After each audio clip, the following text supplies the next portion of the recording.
بسم اللہ الرحمن الرحیم۔ محبت رسول کے تقاضوں میں آج کی نشست میں انشاءاللہ بقیہ 5 تقاضے عرض کیے جائیں گے۔ امام الانبیاء صلی اللہ علیہ وسلم کے ساتھ محبت کا ایک چھٹا تقاضا یہ ہے کہ آپ صلی اللہ علیہ وسلم سے جو لوگ بغض رکھتے ہیں ہمیں بھی ان سے بغض ہو۔ عبداللہ بن ابی رئیس المنافقین نے ایک جنگ سے واپسی پر ایک جملہ کہہ دیا کہ لئن رجعنا الی المدینہ لیخرجن الاعز منها الاذل۔ ہم اگر مدینہ منورہ واپس لوٹے تو ہم نعوذ باللہ وہاں سے ذلیل لوگوں کو نکال دیں گے۔ یہ جملہ اس نے امام الانبیاء صلی اللہ علیہ وسلم اور ان کے ساتھیوں کے بارے میں فرمایا۔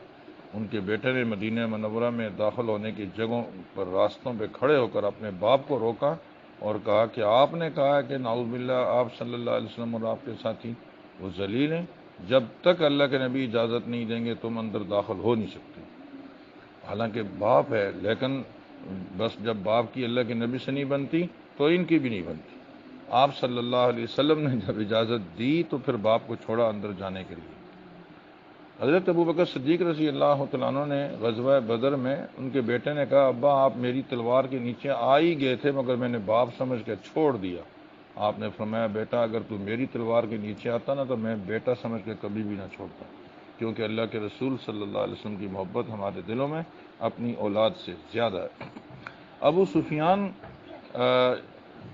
جب مدینہ منورہ میں گئے تجدید معاہدے کے لیے، صلح حدیبیہ کا جو معاہدہ تھا وہ توڑ دیا تھا انہوں نے اور اس کی تجدید کے لیے گئے تو اپنی بیٹی کے گھر میں پہلے گئے، ام حبیبہ جو ازواج مطہرات میں سے ہیں۔ تو بیٹی نے جب دیکھا کہ باپ آ رہا ہے تو جلدی جلدی سے بستر جو نا سمیٹ کر سائڈ پہ کر دیا اور بغیر بستر کے خالی چرپائی پر، ننگی چرپائی پر بیٹھنے کے لیے فرمایا۔ ابو سفیان نے کہا بیٹی یہ کیا، میں اس چرپائی کے اور بستر کے قابل نہیں ہوں یا یہ کہ یہ بستر جو ہے وہ میرے قابل نہیں ہے؟ تو حضرت ام حبیبہ نے فرمایا کہ یہ تو اللہ کے پیارے محبوب صلی اللہ علیہ وسلم کا بستر ہے، ایک مشرک آدمی تو اس کے اوپر نہیں بیٹھ سکتا۔ حالانکہ یہ والد تھے، لیکن یہ کہ بس الحب فی اللہ والبغض فی اللہ، محبت بھی کرنی ہے تو اللہ کے لیے اور بغض ہوگا تو وہ بھی اللہ کے لیے۔ جب ان کی اللہ کے نبی سے نہیں بنتی تو ہماری ان سے بھی نہیں بنتی، خواہ باپ ہو یا بیٹا ہو۔ اس طرح کے بے شمار واقعات اور بھی ہیں۔ نمبر 7، محبت رسول کے تقاضوں میں سے 7واں تقاضا یہ ہے کہ کثرت کے ساتھ آپ صلی اللہ علیہ وسلم کا تذکرہ کرنا چاہیے۔ مشہور ہے نا کہ جس چیز سے بندے کو محبت ہو جائے تو اس کا ذکر وہ بار بار کرتا رہتا ہے۔ ہم اپنے دوستوں میں اپنے محبوب دوستوں کے تذکرے نہیں کرتے۔ اللہ تعالیٰ کو اپنے پیارے محبوب صلی اللہ علیہ وسلم کے ساتھ محبت تھی، سبحان اللہ کتنے تذکرے کیے۔ تورات میں آپ کا تذکرہ، انجیل میں آپ کا تذکرہ، زبور میں آپ کا تذکرہ، قرآن مجید میں تو جگہ جگہ آپ کا تذکرہ، یہاں تک کہ ایک مرتبہ تو سارے انبیاء کرام کو بلا کر آپ نے سب کے سامنے خطاب فرمایا اور اس خطاب میں آپ نے اپنے محبوب کا تذکرہ کیا۔ وَإِذْ أَخَذَ اللَّهُ مِيثَاقَ النَّبِيِّينَ لَمَا آتَيْتُكُم مِّن كِتَابٍ وَحِكْمَةٍ ثُمَّ جَاءَكُمْ رَسُولٌ مُّصَدِّقٌ لِّمَا مَعَكُمْ لَتُؤْمِنُنَّ بِهِ وَلَتَنصُرُنَّ۔ اللہ پاک کو پتہ ہے کہ ان میں سے کسی نے بھی ہمارے محبوب کا زمانہ نہیں پانا، مگر پھر بھی آپ کی عظمت کو واضح کرنے کے لیے آپ کا ایک تذکرہ خیر چھیڑا تو آپ نے ان کے سامنے یہ بات ارشاد فرما دی کہ اگر تم ان کا زمانہ پاؤ تو ایمان لاؤ گے، اس کی مدد کرو گے۔ تو یہ کثرت کے ساتھ تذکرہ یہ بھی محبت کی دلیل ہے۔ ہم بھی جب بیٹھے نا نجی محفلوں میں تو بجائے لوگوں کی غیبتیں کرنے کے اور الٹی ٹیڑھی باتیں ہانکنے کے، کیا ہی اچھا ہو کہ ہم گھر کے لوگ سارے بیٹھیں، چلو بھئی آج اللہ کے پیارے محبوب صلی اللہ علیہ وسلم کی کسی مبارک سنت کا تذکرہ کرتے ہیں۔ کھانا کیسے کھانا چاہیے، کپڑے کیسے پہننے چاہیے، گھر میں آنا کیسے چاہیے، نکلنا کیسے چاہیے۔ آج تک ہم اپنے گھر کے افراد کو بھی سنت کے مطابق گھر میں آنا اور نکلنا نہیں سکھا سکے تو کسی اور کو کیا سکھائیں گے۔ اپنے دفتروں میں ان باتوں کو عام کرو، گھر کے اندر حدیث کی کوئی کتاب پڑھو، تعلیم گھر کی شروع کرو تاکہ اللہ کے پیارے محبوب صلی اللہ علیہ وسلم کے تذکرے ہوں۔ جب یہ تذکرے ہوں گے تو اللہ عمل کی بھی توفیق عطا فرما دیں گے۔ محبت رسول کے تقاضوں میں ایک 8واں تقاضا یہ ہے کہ شوق ملاقات۔ شوق ملاقات کا مطلب یہ ہے کہ ظاہر ہے جس سے محبت ہوتی ہے تو آدمی اس کو ملنا بھی تو چاہتا ہے نا. تو زندگی میں جو آدمی جہاں جہاں مسلمان ہوتا تو ایمان لانے کے بعد کلمہ پڑھنے کے بعد سب سے بڑا شوق اس کا یہی ہوتا تھا کہ میں مدینہ منورہ میں آپ صلی اللہ علیہ وسلم کی زیارت کر لوں. اور الحمدللہ آج بھی اہل ایمان کے دلوں میں یہ تڑپ موجود ہے کہ اگرچہ آپ صلی اللہ علیہ وسلم دنیا میں نہیں ہیں مگر آپ کے روضہ رسول اور آپ کے مسجد نبوی اور آپ کا شہر مدینہ طیبہ اس کی زیارت کو ہم اپنے لیے بہت قیمتی سرمایہ اور سعادت سمجھتے ہیں. اور آپ نے ارشاد فرمایا من زار قبری فکأنما زارنی فی حیاتی، جس نے میری قبر کی بھی زیارت کی یہ ایسا ہے جیسا اس نے زندگی میں میری زیارت کر لی. جس نے میری قبر کی زیارت کی میں قیامت میں اس کی سفارش اور شفاعت کروں گا. تو آپ صلی اللہ علیہ وسلم سے یہ بھی ایک انسان کے ایمان کا تقاضا ہوتا ہے. جبھی لوگ ماشاءاللہ لاکھوں روپے خرچ کر کے اور بے شمار مشقتیں برداشت کر کے حرمین شریفین کی زیارت کو اپنے لیے سعادت سمجھتے ہیں، اور جو ایک دفعہ چلا جائے بار بار جانے کی تمنا اور آرزو رکھتا ہے. اللہ ہم سب کو بار بار یہ سعادت نصیب فرمائے اور حرمین شریفین کی رونقیں اللہ تعالیٰ دوبارہ بحال فرما دیں.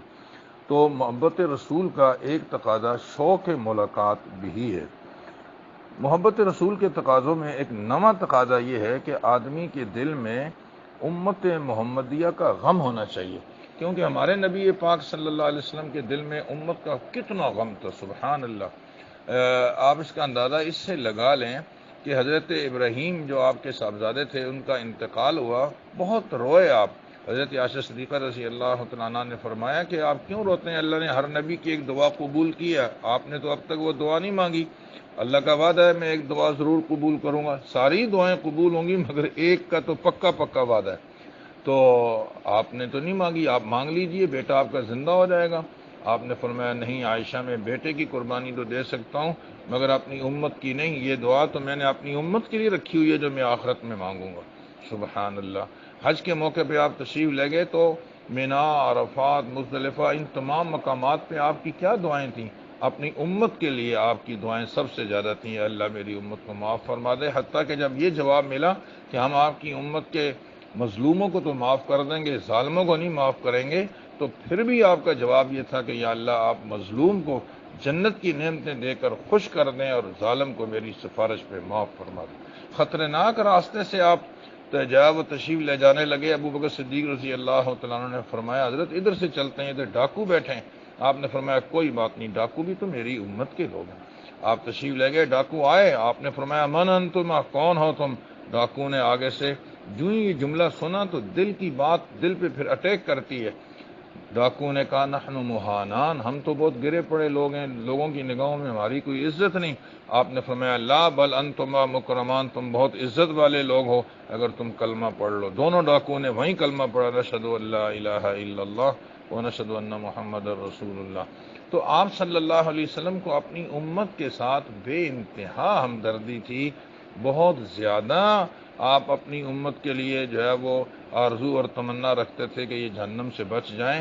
کاش کہ یہ جذبہ ہمارے اندر بھی پیدا ہو جائے، ہمارے دل میں بھی یہ غم ہو کہ ہمارے محلے میں، ہماری گلی میں اتنے لوگ نماز نہیں پڑھتے. تو یہ تو آپ صلی اللہ علیہ وسلم کو ایک طرح کی اذیت پہنچا رہے ہیں. آپ کو کتنا دکھ ہوگا قیامت میں جب یہ جہنم میں جائیں گے. آؤ ہم اپنے نبی کو خوش کرتے ہیں، ان بے نمازیوں کو نمازی بناؤ، اور جو لوگ شریعت کے خلاف زندگی گزار رہے ہیں ان کو شریعت کے مطابق ڈھالنے کی کوشش کریں. جو بچے اور جو بڑے اللہ کا قرآن پڑھنا نہیں جانتے ان کو اللہ کے قرآن کی طرف متوجہ کریں.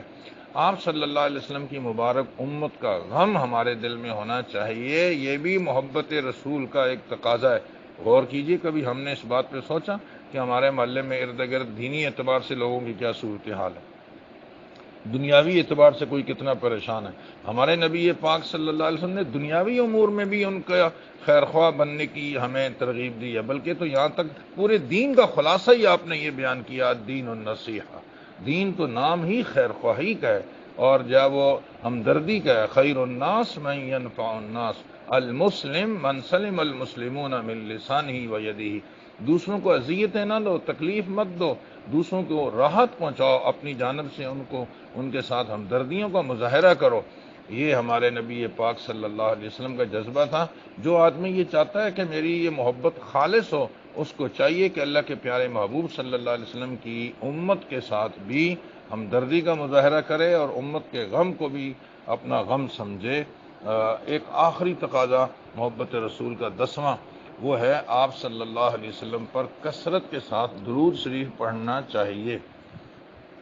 آپ صلی اللہ علیہ وسلم کا ارشاد ہے، نظر اللہ، آپ صلی اللہ علیہ وسلم کا ارشاد ہے، ان اول الناس بی یوم القیامہ اکثرہم علی صلاۃ، قیامت میں سب سے زیادہ میرے قریب وہ ہوگا جو میرے اوپر درود شریف زیادہ پڑھے گا۔